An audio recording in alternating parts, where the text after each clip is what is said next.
Here with me to discuss the latest military developments on the ground in Ukraine, Major General Neil Sexton, a defence consultant for Universal Defence and Security Solutions. Major General, great to see you again.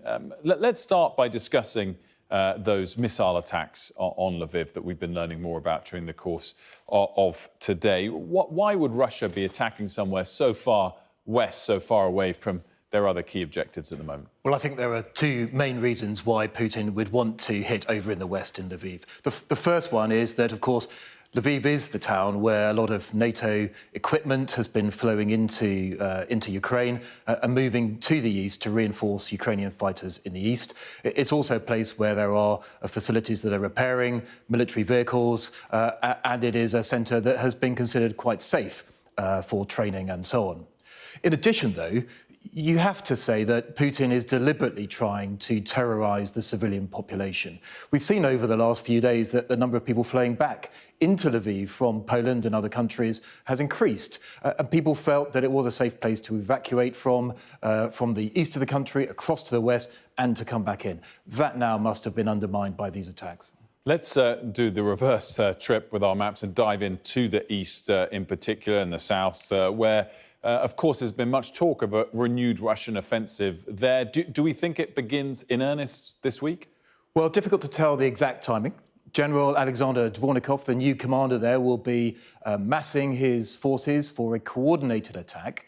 And the coordination between air, artillery and the ground movements, which has previously been lacking around Kyiv, as we've seen over the last 53 days. That will be important for him as he attempts in this region of Donetsk and Luhansk to achieve some sort of a link-up, potentially linking up here around the western side of Donetsk as far down south as Mariupol. So he's got some difficult challenges ahead, not least the defensive systems put in place by the Ukrainians over the last 8 years in that region. Very detailed defence, static and with manoeuvre capability. And also the weather is not good for manoeuvre off-road at this time of year. Are there lessons to take from Mariupol for the rest of this eastern region that Russia's going to be focusing on? I mean, and why has it taken the Russians so long to finally defeat Mariupol in full? Well, of course, it hasn't yet won in Mariupol. We still have a couple of thousand Ukrainian defenders valiantly holding out.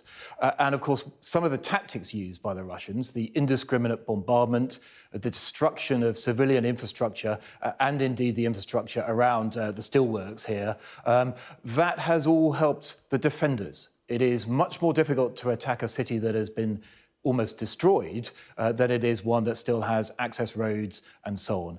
And inside the steelworks, you're on 3 levels. There's underground bunkers and tunnels, there's infrastructure still above ground, and then all of the rubble that's around as well. A very difficult place to attack and to actually get those last couple of thousand determined Ukrainians out of there. Major General Neil Sexton, thanks so much.